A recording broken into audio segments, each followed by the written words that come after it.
the format for today. I'll introduce Coach Mainieri, and he'll come in here and give his remarks. And then once he's done with his initial remarks, he'll remain at the podium and answer questions. We do ask that you wait until Kirby brings you the microphone to ask your question. Kirby's right here. He'll have the remote microphone, so please, before you ask your question, wait for Kirby to get to you. You can just raise your hand and get his attention, and he'll come meet you. And then Coach will answer your questions. And after Coach Mainieri is done, Coach Bertman would like to come up and say a few words as well, and you're welcome to ask him questions as well. So that will be our format for today, and we should be underway in just about a minute or so.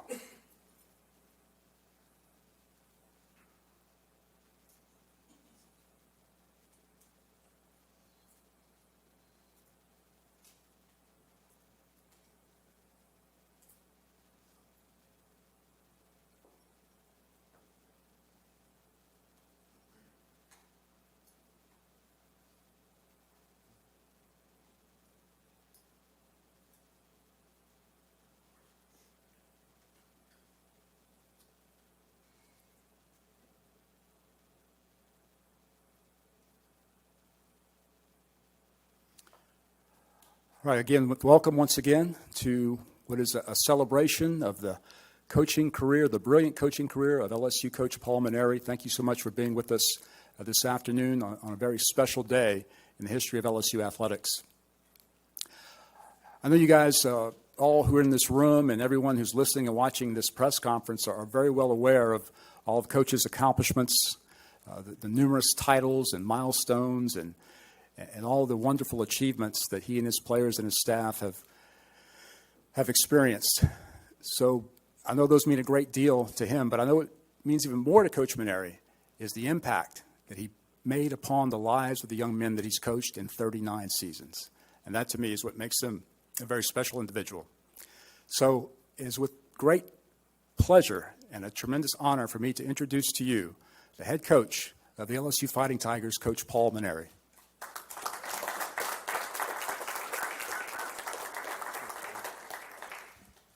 Thank you. Well, this is not necessarily a day I've been looking forward to. I got to be honest with you. But it is a day to reflect a little bit on some things.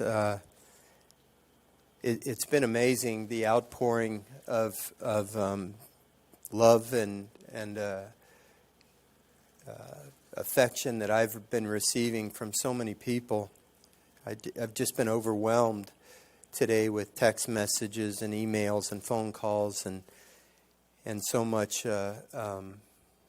It's really just been overwhelming. I don't really feel that I'm deserving of it all, but it's just so much appreciated, and I'm going to get back to everybody in due time. But it's been a pretty emotional couple of days.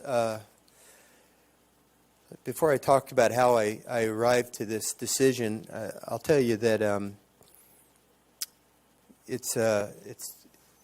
the luckiest guy that I know, because when I was a young boy growing up in South Florida as the son of Demi Mainieri, my mentor, my father, my idol, my best friend,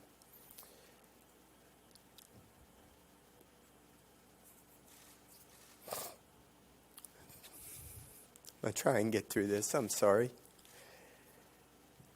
All I ever really wanted to do was be a college baseball coach. And I told him that when I was 14 years old. And, you know, who gets to fulfill their childhood dream? And I got to do that. Not immediately. I became a high school assistant coach at my alma mater, Columbus High School in Miami, and I loved it. I was an assistant for my best friend, Jim Hendry, who later on became the head baseball coach at Creighton University and took them to the College World Series, and then became the general manager of the Chicago Cubs. When Jim left to become an assistant coach at Creighton University, I naturally thought that I would be promoted to become the head baseball coach at Columbus High School, but Unfortunately, the brothers at Columbus High School had different plans. They decided to promote another brother in their religious order to be the head coach. And although I understood that, it kind of put a detour on my plans for my career.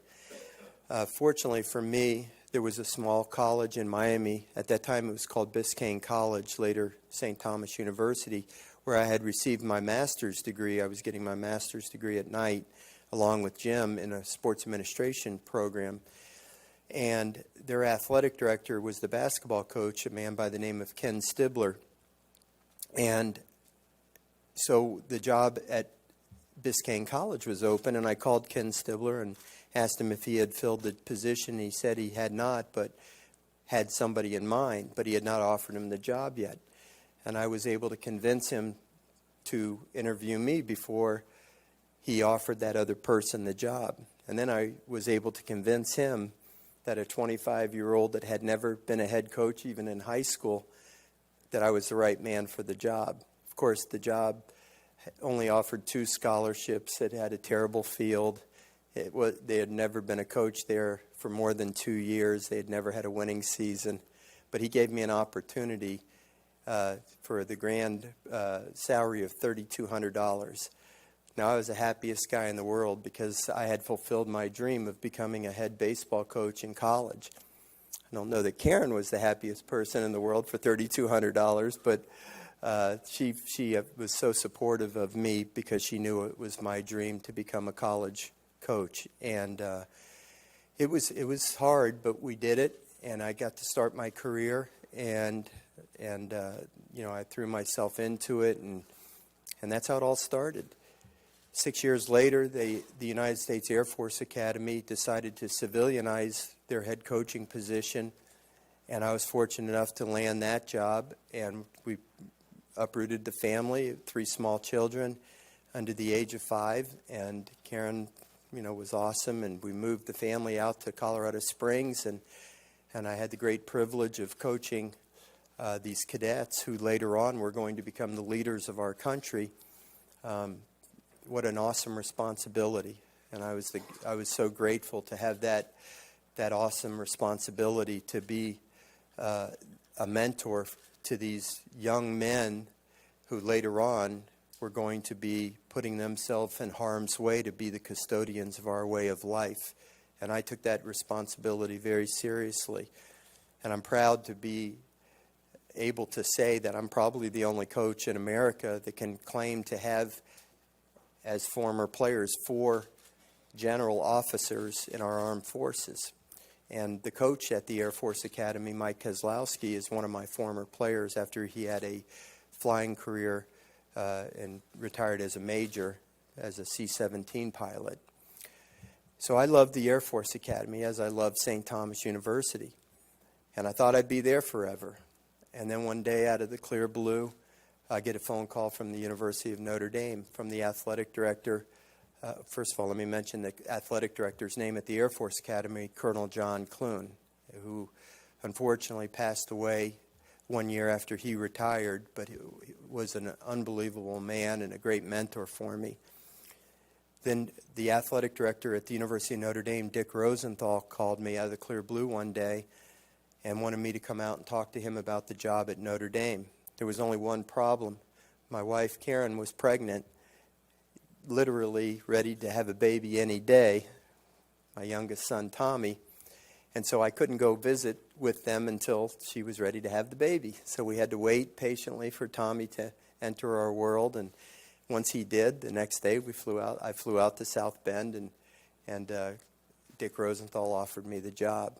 And we decided to go ahead and take it. And it was an awesome experience. As hard as it was to leave the Air Force Academy, going to Notre Dame for 12 years was an amazing opportunity and a real privilege to be the coach there. I thought I'd be there forever. And in fact, I turned down several jobs, including a few in the SEC.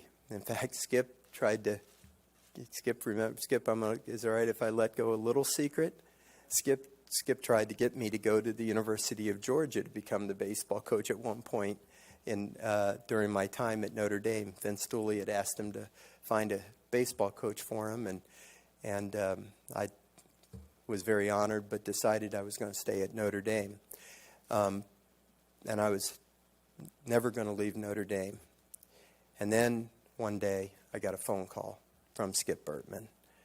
And again, my life was changed forever, because that was the only school that I would have even considered leaving Notre Dame for. And, when Karen and I came for a visit to Baton Rouge, Verge Osbury picked us up at the airport, and we visited with Skip and Wally McMakin, my former teammate from when I was at LSU, was very involved in the process, and we visited all day about the job. And Skip was just the most amazing person, because we'd known each other since I think I was 11 years old. I don't know how old Skip was at the time, but our families were very close in South Florida while Skip was the coach at Miami Beach High School, and he was a legend even back then.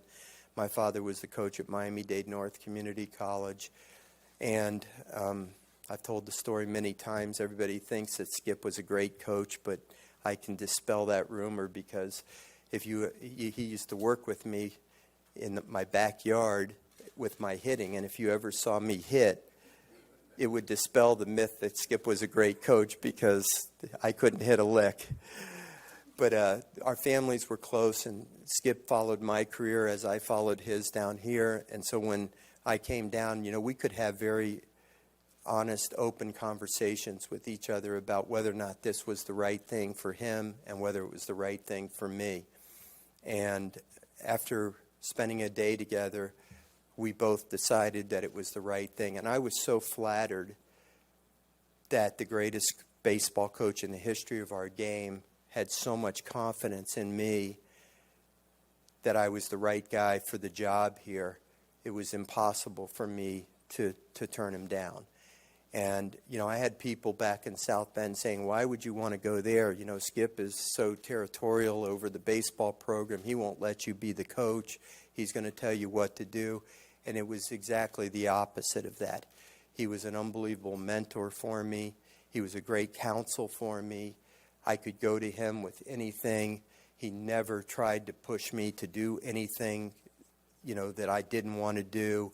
He did nothing but support me every step of the way, and was my greatest advocate and my greatest ally. And I don't know that we would have ever had the success that we had if Skip was not here with me every step of the way. And I'll be forever grateful for him, not just for bringing me here to Baton Rouge and giving me this opportunity, but for the way that he guided me through the time here. Thank you, Skip. So I became the coach at LSU, and the first year was a challenge.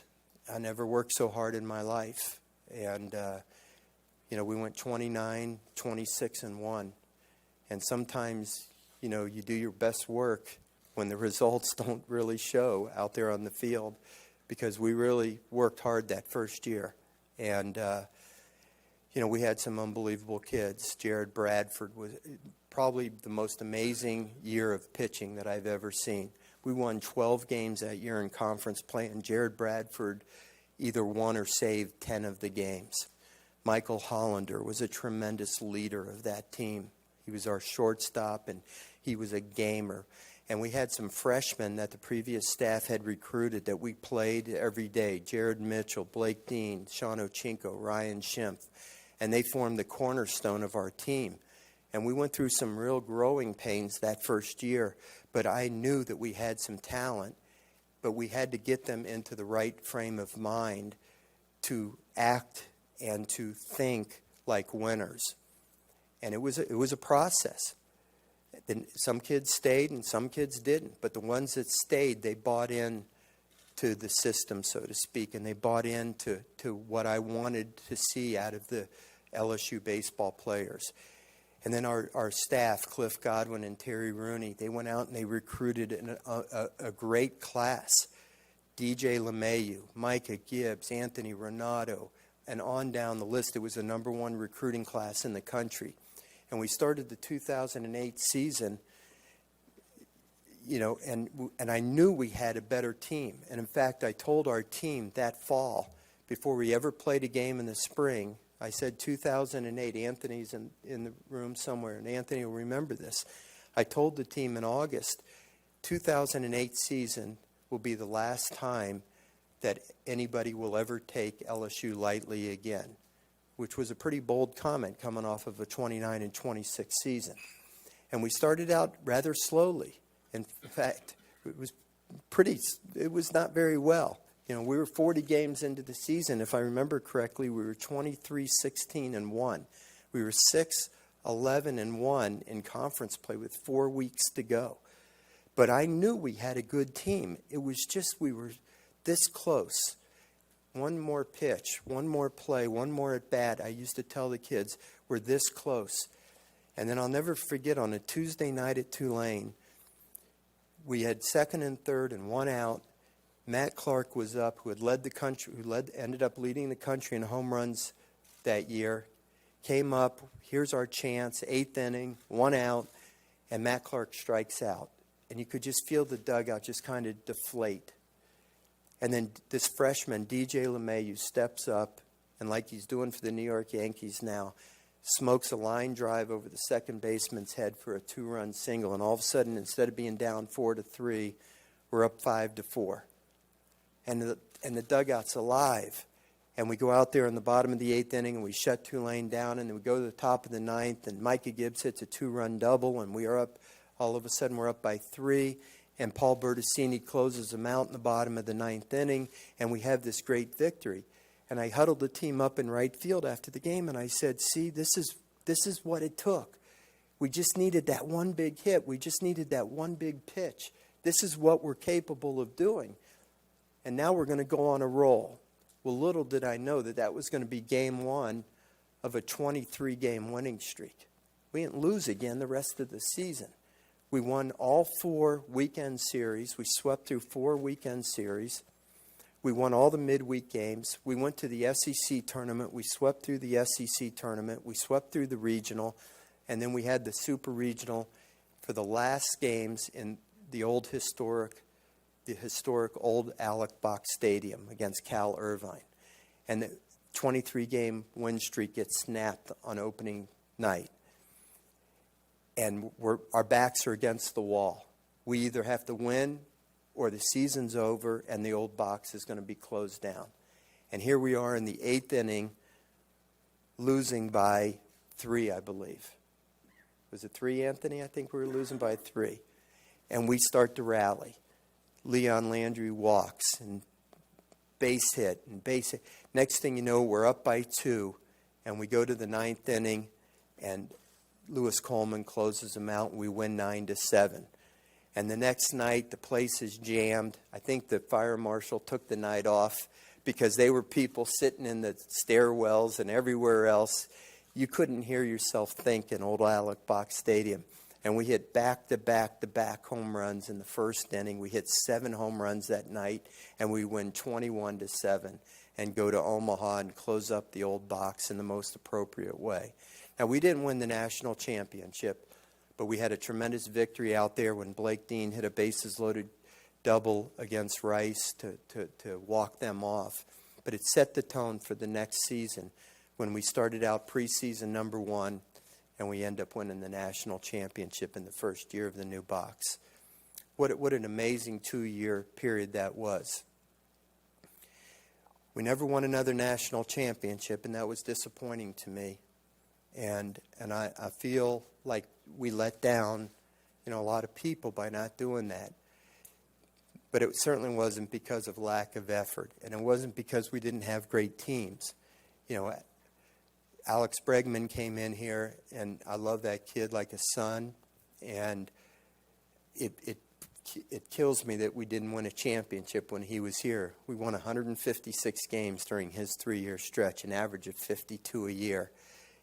We went in 2013 to Omaha with a 57-9 record, and we lose 2-1 to UCLA. We lose 5-3 to UCLA. We had the bases loaded in the 8th inning and couldn't get the hit. I mean, man, Skip made it look easy, but I'm telling you, it's hard to win national championships. I found that out the hard way, unfortunately. But we were a national seed many years. We had great teams. We just couldn't quite win that last game. 2017, man, we beat Oregon State 2 games in a row when they were 56-4. It felt like we won the national championship, but we just couldn't beat Florida in those last couple of games. And I heard for Kramer and for Cole and for Jared Poche and Alex Lang and Greg Dykman and the rest of them, because they deserved a national championship, but we just came up a little bit shy. We did the best we could, and I'm so proud of all the kids that we had through those years, because, they took heat for not winning the championship, but they gave it their all. And I think that they should be very proud of what they accomplished while they were here. The craziest thing happened to me after the 2018 summer. I got to coach the USA national team. It was like the thrill of my life, next to winning the national championship, I should say, professional life. I got to manage the USA national team, and it was unbelievable. I had some of my best friends on the coaching staff. We spent 3 weeks together. We beat the Chinese Taipei team. We beat the Japanese team. We went to Cuba, and we beat them in a series. And it was thrilling to put that USA uniform on. And it was fulfilling a bucket list thing on my list. Later that summer, after we got back, I fulfilled a promise to my wife to go to Toledo, Ohio, to visit the gravesite of her parents. And when we flew home, I had this stiff neck after I got off the airplane, and I thought, I just slept wrong or something, But for some reason, the stiff neck wouldn't go away. Like a couple months later, I still had this terrible stiff neck. So anyway, it kept bothering me for a couple of months, and eventually I sent the x-rays and the MRI to one of my former players from Notre Dame, who's a surgeon up in Chicago, and he diagnosed the problem and said that I needed to have surgery. So I went to Chicago and had this surgery on my neck, and it helped quite a bit, but it didn't totally take care of the problem. So I went to see another surgeon down here, and he felt that I needed another surgery on another level in my spine, and I ended up having another surgery, and it helped some as well. But I've just been having this terrible neck pain, really, for about almost 3 years now. And it's kind of morphed into these headaches and so forth. So I just have not felt well for almost 3 years now. And it affects my sleeping, and it affects the way I feel during the day. And, I've had so many people tell me, friends being very honest with me, man, you look awful, in a very delicate way. They just tell me, you look awful. And I said, well, I feel the way I look. So anyway, I just haven't felt myself for the last, couple of years. And I think it's really affected the way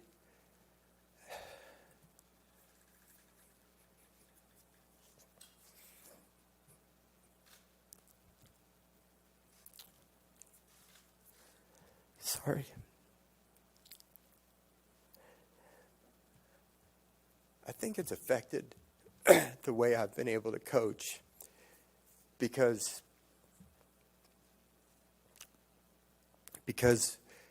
as a coach, I think that one of my greatest strengths has been to be very engaged with the players, pitching batting practice and hitting fungos and just talking to the players and doing just getting active with them. And I just haven't been able to do that as much in the last couple of years. And consequently, I just don't feel like I've been the same coach. I don't think I've been a bad coach, but I just don't think that I've been the same coach. And fortunately, we have a great staff, and those guys have really carried the load. Alan Eddie and Nolan have just been phenomenal, and they've done, just fantastic work and picked up the slack, because I just don't feel like I've been carrying my weight. And so yesterday morning, I got up, and Karen and I talked about it quite a bit, and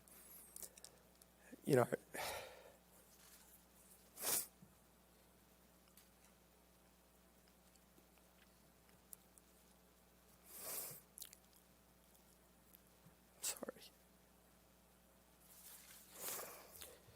And I'd been thinking about it really for several months, and I reached out to Scott and asked him if he was in town and if I could come and visit with him, and I just told him, that I just hadn't been feeling well, and I just thought, that maybe the program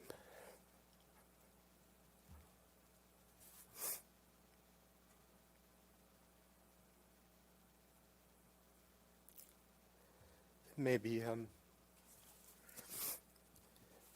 if the program would be better served if somebody else was leading it. And let me tell you, it hurt to say that, because I love coaching, and I love doing what I'm doing, what I've done for 39 years. It was all I ever wanted to do, really.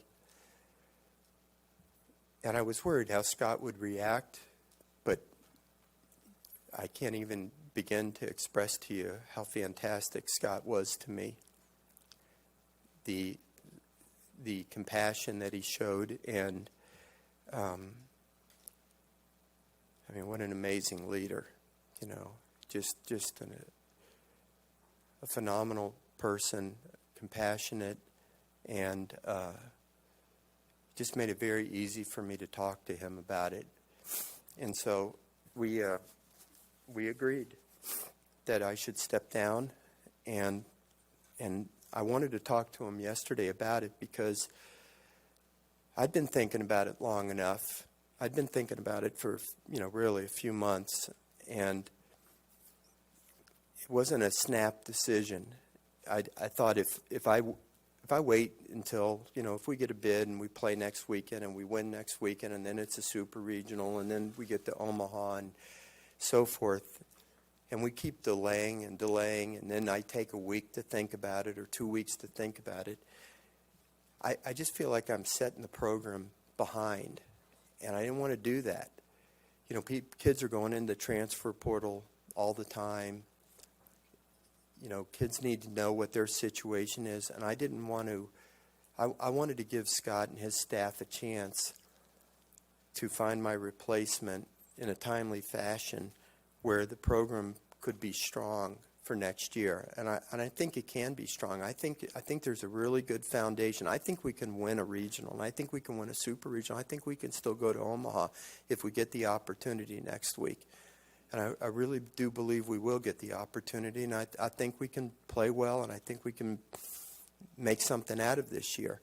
But I also believe that there's a really good foundation. When you got guys like Morgan and Cruz as young kids, and some of those freshman arms have started to emerge, I think there's a very strong foundation there. And whoever the new coach is going to be, they can come in and they can fill some holes and get some pieces, and I think they can be a championship club. We can be a championship club in a very, very short time, and I want that to happen. I'm going to live in Baton Rouge. We're going to live. Karen and I just built a house in St. Gabriel. My son Tommy just graduated LSU Dental School. I'm very proud of him. He's going to, practice right over there on Highland Road. We're going to live one house removed from my daughter Samantha and my son-in-law Nick and my two grandchildren Holden and Ren, and I'm going to be the biggest fan and supporter of the LSU baseball program. Skip and I will be watching the games together. Hopefully, we'll be second guessing that guy out there. Why did you bunt? Why didn't you bunt? Why'd you leave him in so long? Why'd you take him out so early? I want to see the program continue to prosper. I want to see them continue to get better. Just like Skip wanted to see me succeed and see the program succeed, I want the same thing for the next coach and for these kids that are in the program now. So, this decision was my decision, and it hurt to make this decision because it's what I've done my whole life. It's going to be weird waking up one morning and not being a coach anymore. But I'm also very excited about the rest of my life. Karen and I are going to enjoy our life, and we're going to do some things that we haven't been able to do. I got a bucket list. I want to go to the Kentucky Derby. I want to go watch the Masters. I want to go to the Indianapolis 500. You know what I want to do really? I want to go visit former players. I don't want them to come to my funeral someday. I won't be able to enjoy them then. I want to go visit them while I'm alive. I want to go see what the fruits of my labor have turned out. I want to see their families and see what they've become. I had one of them operate on me, so I know one of them's really successful. I had all the confidence in the world when he opened up my throat and inserted a prosthetic disc into my vertebrae. That's what Skip and I do. You think we're in the business to win games and win championships. We're not in that at all. We're in it to prepare kids for life after college. And that's what we went into this business for. And I want to go see and visit kids and see how successful they've become and see the families that they've raised and how they're doing with their lives. So I'm not, and then Scott and Stephanie have invited me to help out with the athletic department in some way. I'm not really sure what they have in mind, but whatever they want me to do, I'll do it because, I love LSU and I think the world of the leadership of our program. We've gone through a little bit of a tough stretch, but these people are tough and they're great human beings, and we're going to survive anything that came our way. And if I can help in any way, then all they need to do is ask, and I'll be there for them. And I hope I can be of some help somewhere, in some way. So it's been really the honor of my life to serve this university and to be the baseball coach for 15 years. Skip Bertman had the confidence in me.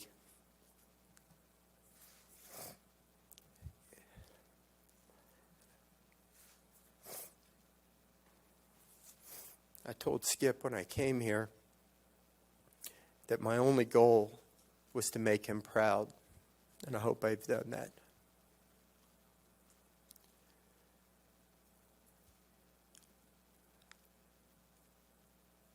I did my best.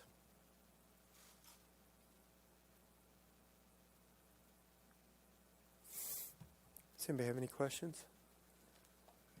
Yes, we just indicate if you have a question, Kirby will come to meet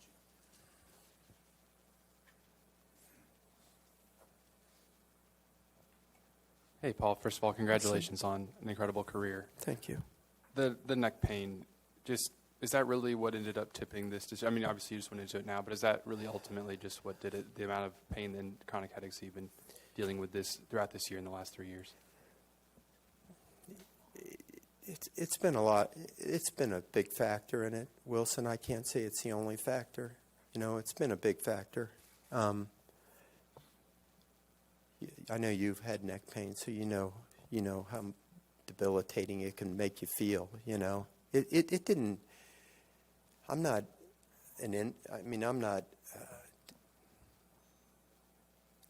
incapacitated or anything like that, and I want to see if. I hope it's the stress of the job that has made it worse. You know what I mean? If I'm not the baseball coach and the stress of feeling like, you've got it all on you, I'm hoping that's what it was, and that by not being the baseball coach, it'll feel better. This job is totally encompassing. It's with you 365 days a year, 24 hours a day. I'm looking forward to smiling a lot more and laughing a lot more and being around my family and engaged with my family, On Mother's Day, I don't want to be like the person over there in the corner worrying about who's tomorrow's starting pitcher instead of being engaged with my family. And I'm hoping it'll feel a lot better when I'm not stressed out all the time. So I don't know. I thought I'd be feeling better by now, but I don't know how. I couldn't give you a percentage of how much it's been a factor. There's other issues too, but it's hard to quantify them all. Yeah, Paul, I guess in this decision was one of the biggest struggles coming to grips to realize you can't coach the way you want, but you love this game so much you didn't want to leave it. Was that kind of a going back and forth in your head, like, because you've always wanted to kind of fight through stuff no matter what? Ron, it's, just imagine giving up writing. If you had to give up writing, even though you know it was the right thing to do, it's something you've done your whole life. I mean, I love baseball, and I love coaching. I love impacting kids' lives. And then all of a sudden, you're not going to do that voluntarily. Even though you know it's the right thing. Just standing out there on the field today during practice, I know it's the right thing. I know I made the right decision. In my heart, I know it. But it's still hard. Karen is, and I have talked about this, and quite frankly, there's been times when she said, I think you might regret this decision. And my response to her was, yeah, I will regret it some days. If you did something that you loved for 39 years, how can you not regret it some days? If you didn't regret it, what would that say about the last 39 years of your life? You were miserable? I've loved what I've done. And there's going to be days where I'm going to wish that I hadn't made this decision because I'm going to miss it terribly. But there's going to be times when I'm going to say, I know I did the right thing. Listen, when I had to make the decision to leave Notre Dame to come to LSU, it didn't mean that I knew 100% of the time that I did the right thing, because I missed Notre Dame when I came here. I know people don't want to hear me say that, but it's true, because I loved the time that I was at Notre Dame. And there were days when I said, man, I hate that I left there. Didn't mean I loved LSU any less. I just hated leaving there. And it's not going to mean that I'm not going to be glad I'm retired and doing something else and being with my family, or, doing something else. But I'm going to miss coaching. I'm going to miss baseball. I'm going to miss being with the kids and the thrill of victory. It's pretty hard to describe what it's like to be standing on that top step and looking around Alec Box Stadium and seeing 10, 11, 12,000 people on their feet and being so loud you can't even hardly hear yourself think, and seeing the support up there and seeing people like Billy Guitro and knowing that how much it means to other people, and knowing that you're playing a role in making people happy. And I mean, I when I walk down the street and people wave to me and say, "Hey, coach, go get him," I mean, that not an ego thing, but it makes me proud, makes me feel good that you're playing a role in something that matters to people. And I'm gonna miss that. I'm gonna miss that. I'm not going to miss some things. I'm not going to miss getting walked off at Tennessee, I can tell you that. That's miserable.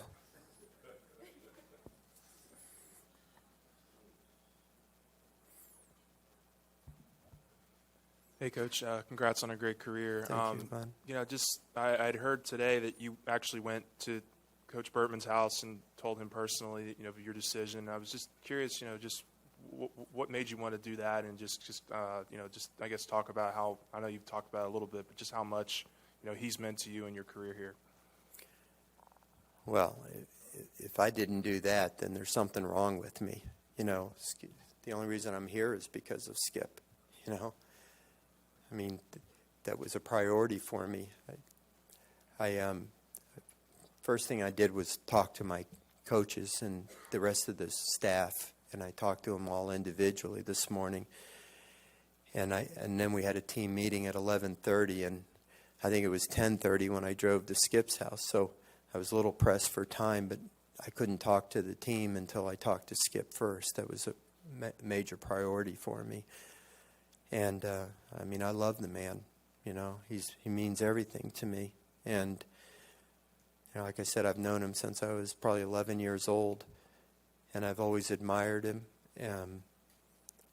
And I don't know if there was anybody else I would have even come to LSU. See, when Karen and I came to LSU, Tommy was going into the 6th grade, but Samantha was going into her sophomore year in college.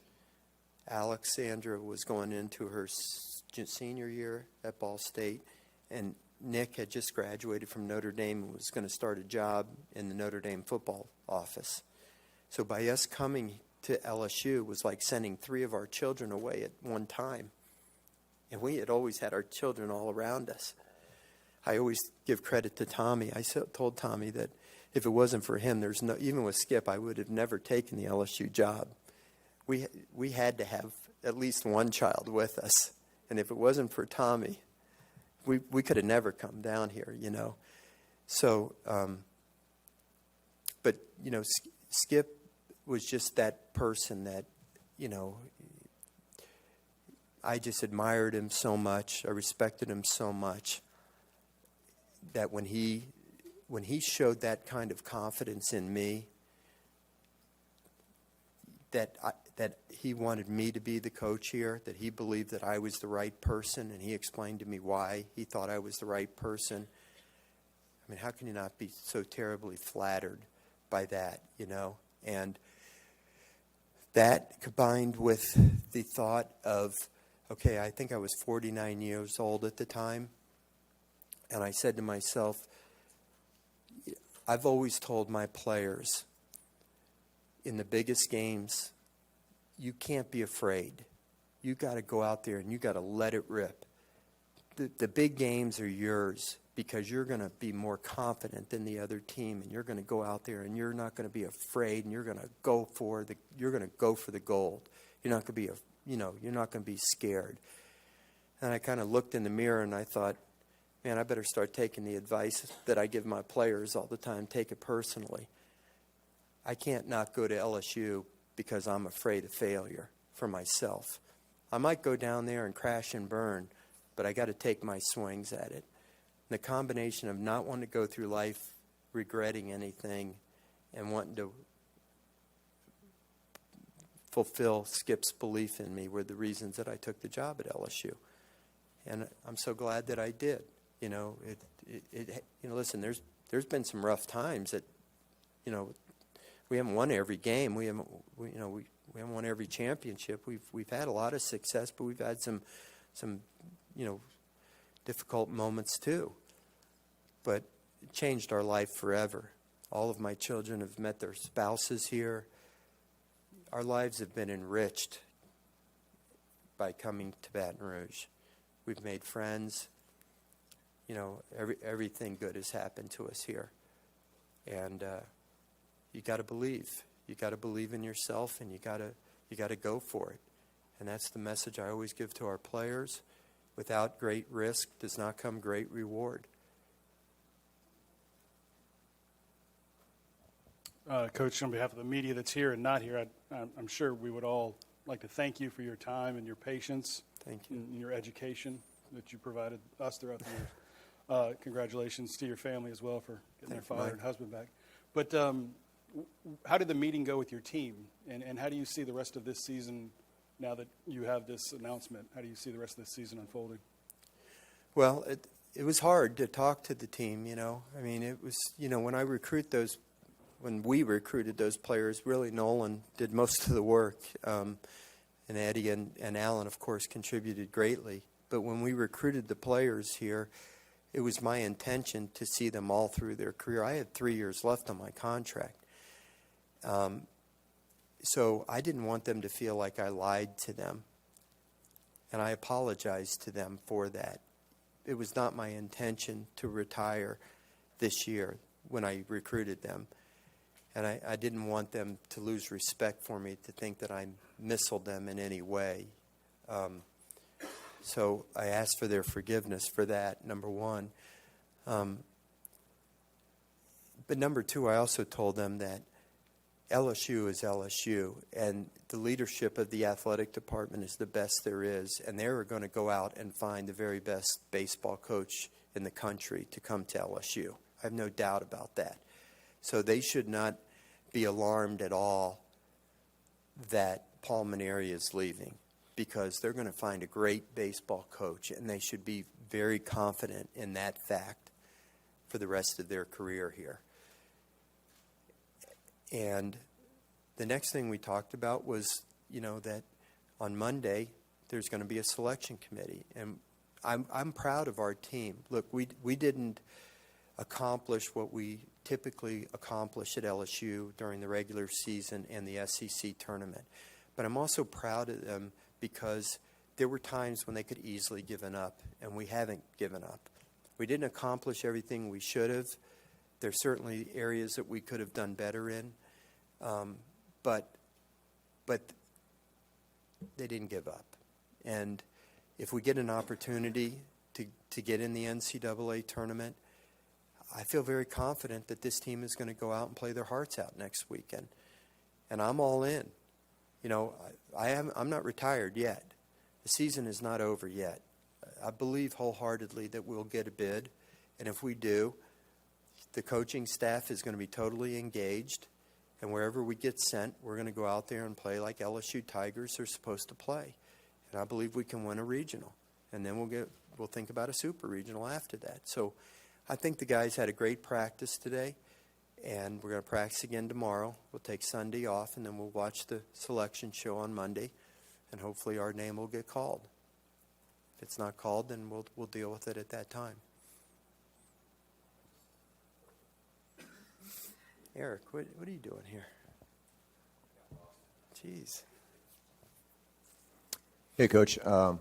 Just wanted to echo what everyone said. We've appreciated covering you for 15 years, and Thank you. I always appreciate you returning phone calls and just being great to the media. So I talked to a few of your players today, and they said you would drop in on class to make sure they're going to class and make sure they were doing the right things off the field. And it's hard to remember anybody ever getting in trouble in your 15 years here. I was just curious what pride you took in the fact that those guys really represented the program so well off the field. And thank you for kind of being hard on them while they were here. Well, it starts in recruiting, Jacques. If you recruit good kids, then typically you're not going to have a lot of problems, and so we're pretty selective in the kids that we recruit. When we recruit them, we tell them what the expectations are. We don't pull the wool over their eyes and just sugarcoat everything. We talk to them what the expectations are for their behavior off the field and how we want them to play on the field. And so it's not prison. We want them to have fun and enjoy themselves, but to be a member of the program, we expect a certain way to act and be representatives of LSU. And I think the kids, for the most part, buy into that, and they understand that there's a responsibility when you're an LSU athlete, that you're under the microscope and you should conduct yourself in a certain way. So I'm pretty proud of the way that our players through the years have represented our university. I get a lot of compliments from people in the public about how polite our baseball players are. They sign every autograph. They are polite to youngsters. They, give great advice to young kids and do the right thing most of the time. And that's something I take an awful lot of pride in. And then they go out and be successful once they leave here. Most of them graduate. I forget the statistics. Bill knows them about how the kids that have finished their careers here at LSU. Do you remember what that number is, Bill? You remember that? You can look it up. I want to say there's been like 133, something like that. 32 out of 133. Yeah, 133 kids that have finished their careers at LSU. That doesn't include some transfers or whatever, but 133 kids that have finished their playing careers at LSU. 132 of the 133 have either signed professionally or graduated or both. I'm pretty proud of that. You know, when you come to LSU, you're supposed to prepare yourself for life after LSU. That's the first question I ask kids at our first team meeting. Why did you come to LSU? What are you supposed to gain by coming to LSU? And usually one kid will answer, to win a national championship. Good answer, but that's not exactly the right answer. Somebody will invariably raise their hand and say, to graduate. Good answer, but that's not exactly the right answer. What you're doing is to prepare yourself for life after LSU. That's why you go to college. So if you prepared yourself as an athlete that you were good enough to sign professionally, you've prepared yourself. Or if you've graduated, now you've prepared yourself for the working world. But I think the thing maybe I'm most proud of, I want to say we've had 25 players that signed professionally, including Anthony Renato, who was a first-round draft choice, that signed professionally before they graduated because they signed after their junior year, okay? They came back to school and then finished their degree while they were in professional baseball. How many first-round draft choices come back to college and finish their degrees? We had, I think, 4 or 5 first-round draft choices that have done that. Mikey Matuk, Anthony. Anthony, do you remember the others? I want to say there's 4 or 5 first-rounders that have done that. I'd have to go back and check the list. 25 players signed professionally and then came back and finished their degrees. I mean, those are things I'm really proud of. But that's not because of me alone, believe me. It's because we have this Cox Communications Academic Center. Taylor Dennehy is our academic advisor. Walt Holliday runs the operation over there. They are the ones that have the program set up. Scott Woodward is the one that gives them the resources to operate that. And they have this great program over there that gives these kids the opportunity to graduate and prepare themselves for life after LSU. They're crazy if they don't take advantage of it. So, I'm proud of it. Hey, Paul. Hey, Eric. Good to see you, buddy. Good to see you. Congratulations. And kind of echoing what these guys said, you've always been great personally with me and the D1 staff, D1 baseball staff as well, so we say thanks. But one of the things I've noticed over the years is when I've seen you in Omaha, like after you guys have been eliminated, when you've not won the title, when you've been eliminated, you've always kind of had this kind of really cared some, like you took the losses hard as you put your arms around your players, and you said it was always so much rougher because of the players, how you felt for the players. Why was that such a strong bond when seasons would end just short of national championships, and your relation to the players with you? Well, Eric, I mean, it just goes back to why I went into coaching in the first place. You know, I was the son of Demi Mainieri. I was 14 years old. I told him I wanted to be a baseball coach. And when he asked me why, I said it was because I watched you and the relationship that you have with your players, and I see the way that you impact their lives. That's what I want to do.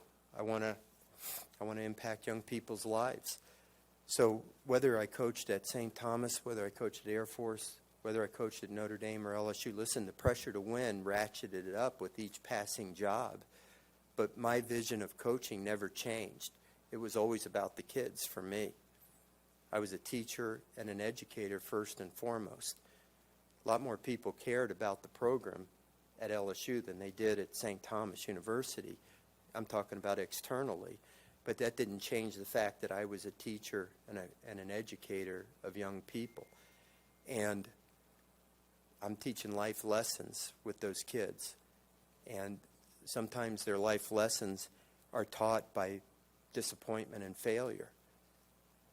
You know, when you have disappointment and failure, you have 2 choices. You can lay there and feel defeated and feel sorry for yourself and go through life feeling like a loser, or you can pick yourself up by the bootstraps and come back and show what kind of a person you are and make something out of yourself.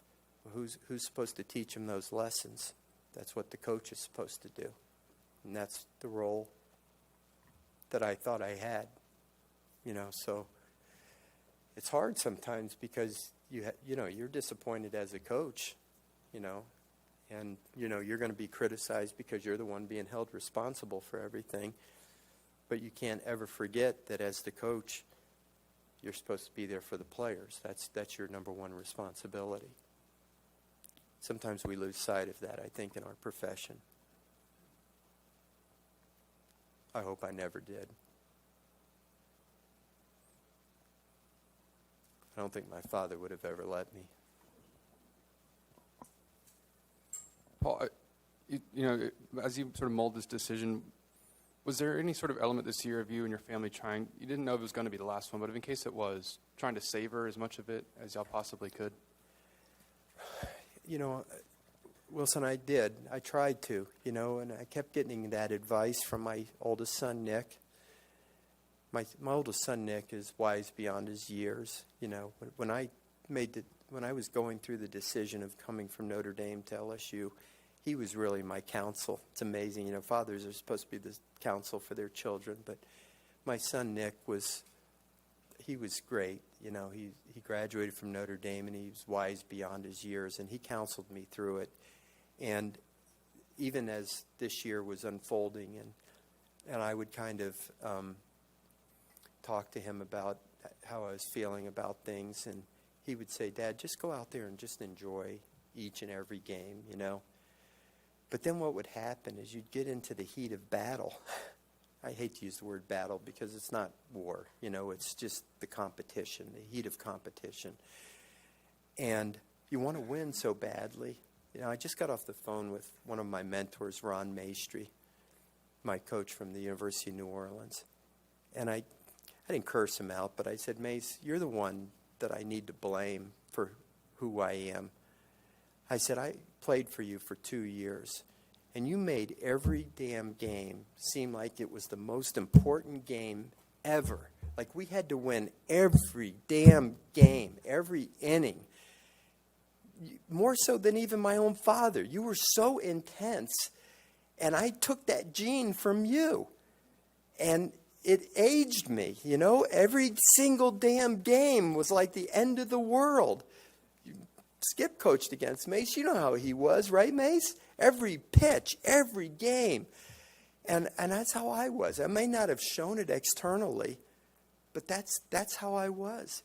And I don't know how many games have I coached, Bill, like 2,200 or something, right? It starts to wear on you.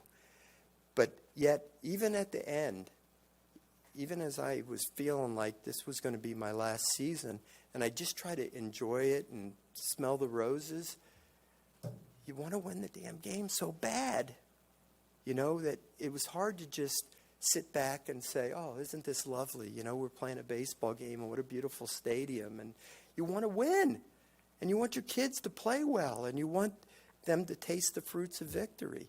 And when you don't win, at the end of the day, you're miserable. I hate to say it, but you are. And I know in the total scheme of things, the fact that the other team scored more runs than you on a given day in the total scope of life is not that important. But it felt like it was, and it takes its toll on you after a while. After 2,200 games, I always told people I was going to donate my internal organs to the Smithsonian Institution and say, "There lies the internal organs of a college baseball coach. See what it does to them."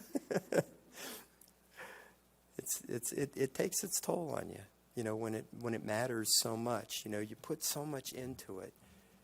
And I told Mace, I said, I've always been jealous of that coach in the other dugout, that it just didn't seem to matter that much to him, that he could lose, and it just, I told Skip and I talked about this at lunch one day.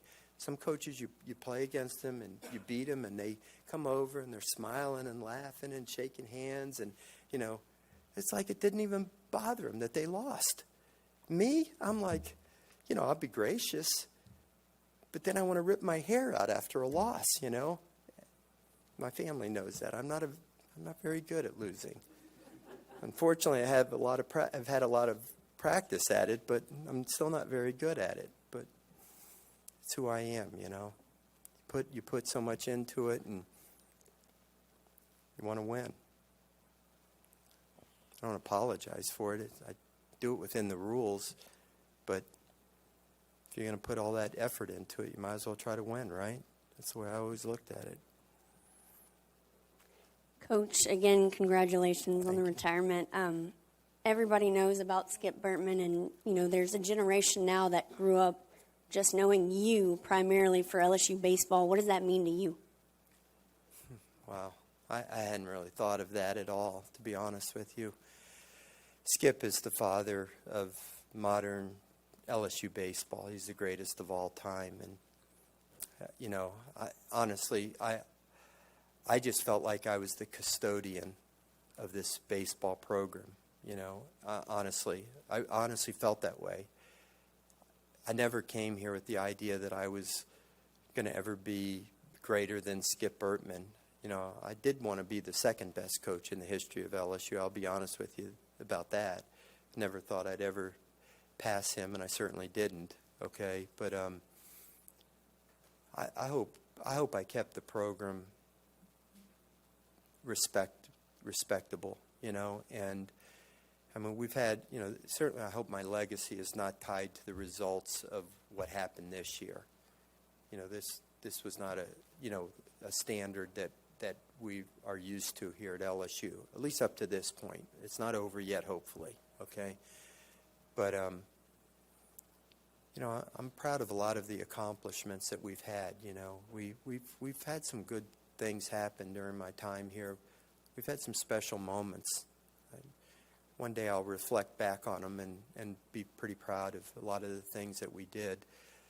But one thing I know, and this is I'll tell you this, that when I've told this story a lot of times, that when I was a graduate student at St. Thomas University while I was a high school coach, I had a professor by the name of Joe Hoy, who was one of my mentors.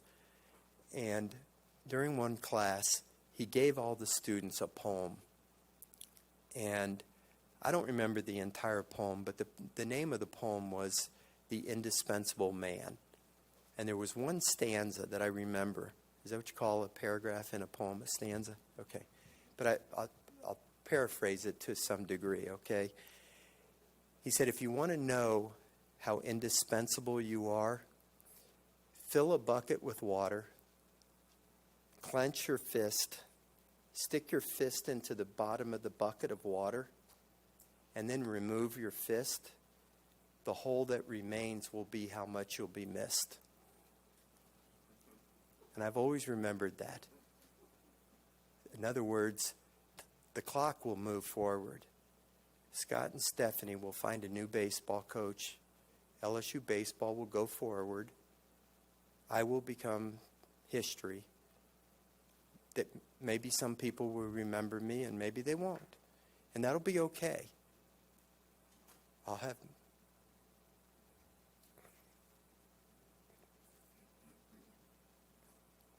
It'll be okay.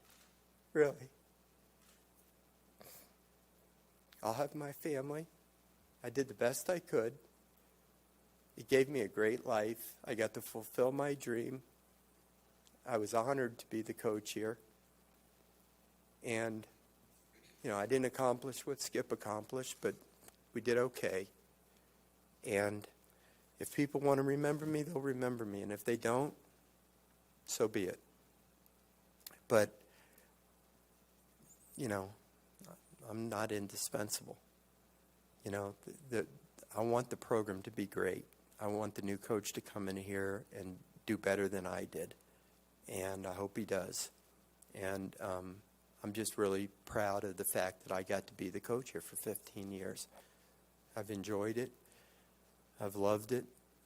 I've loved the kids. I've loved my assistants. And I'm really proud of the things that we did.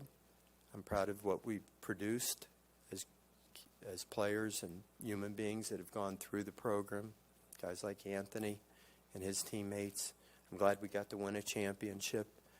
I'm glad we got to go to Omaha 5 times. I'm glad we won 8 regionals. I'm glad we did a lot of things that we did successfully.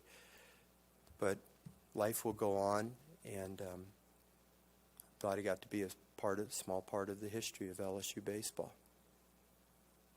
We'll see what the future holds.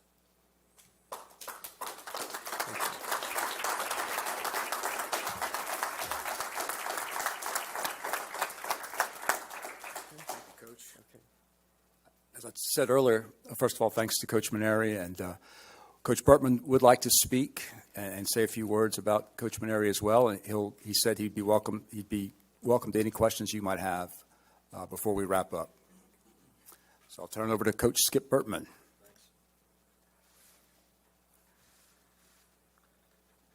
It's very tough to, since you're 9 or 10 or 8, every summer you played ball and then you coached. Never did anything else. It's very tough. Feel for, Paul's emotion up here. But the reason I wanted to talk, number one, is I asked Scott Woodward first if I could say something. And, of course, he said yes. I hired Paul, and I am very proud of that. I'm very proud of Paul Mainieri and what he's done here.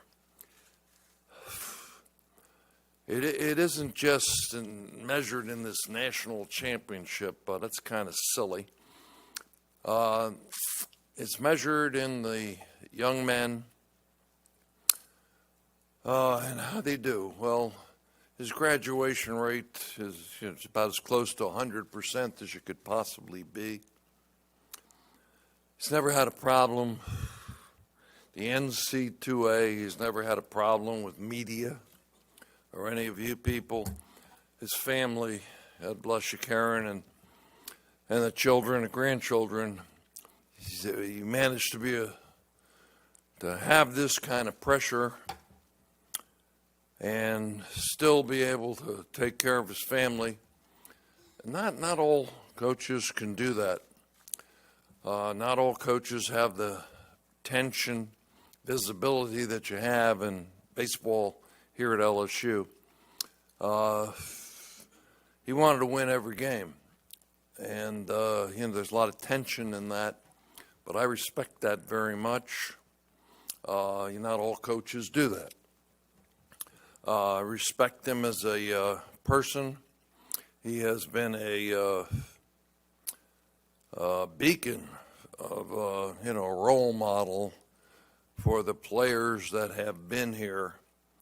And as media man pointed out, those players will tell you that if you ask them. I spoke to some media people earlier today and told them I didn't want to speak to them at that time and that I would say something here, if I could. And Scott gave me permission, and I just want to say I'm proud of you, Paul. And I'm proud of everything that he has done, that he's accomplished.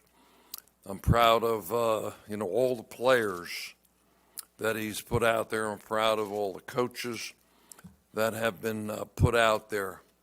And, so much goes on in so many schools beyond winning and losing, and there's all kinds of problems. There was never a problem like that.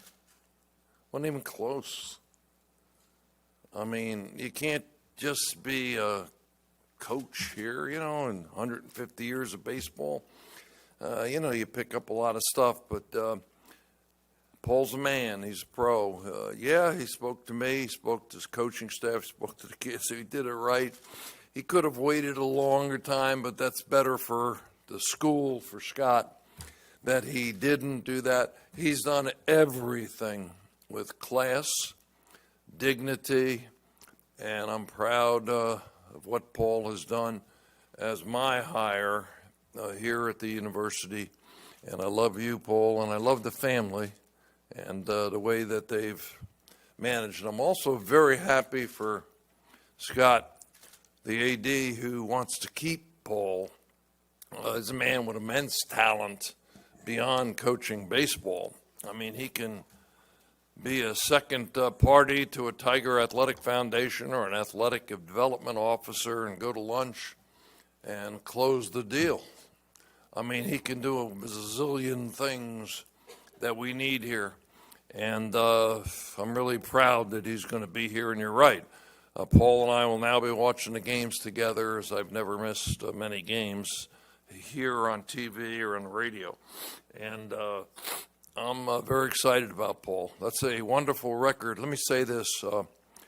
Check me out here, Bill. Is a guy that's won over 30 different championships if you add in the SEC, the West, or if you throw in a regional and then a super regional and so on. That's a lot. And there's only been, check me out here, there's only been 5 coaches in the history of college baseball that have ever won 1,500 games and a national championship. Just 5. He's the winningest coach in college baseball at this minute. That was, and of course he's still active, and I hope that continues. The kids never quit.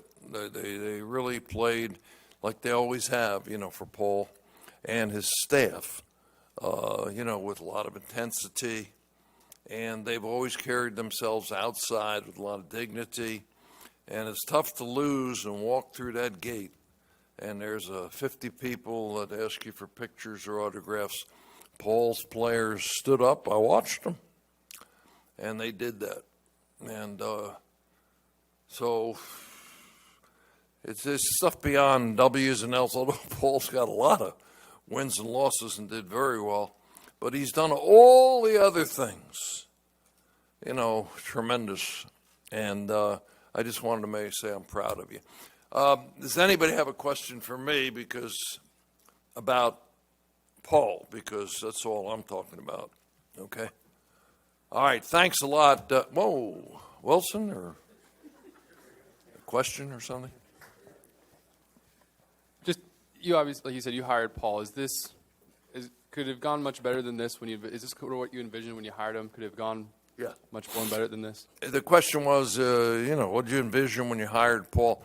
I didn't envision somebody coming in and winning 6 or 7 national championships. It's not Paul. It's not me. It's the game. The game is a law of large numbers.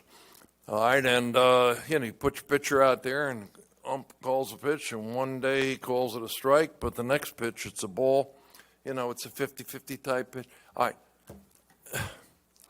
That's going to take place. It's a game. What happens is that, I've said this many times, today all the teams are that close, you see, and boy, it's tough to win. Where is the dynasty guy? Where is the team that keeps going on winning?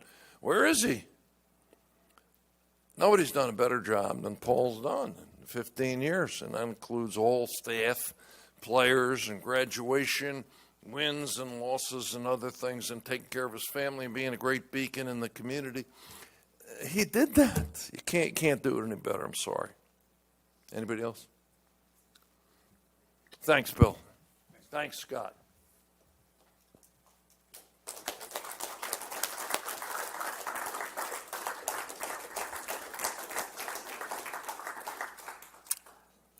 All right, everyone. Thank you again for being with us this evening. If you have any questions, please feel free to reach out to me, and we'll keep you updated on our next step. As Coach said, the Monday will be the selection show. The selection show is at 11 a.m. Monday on ESPN2.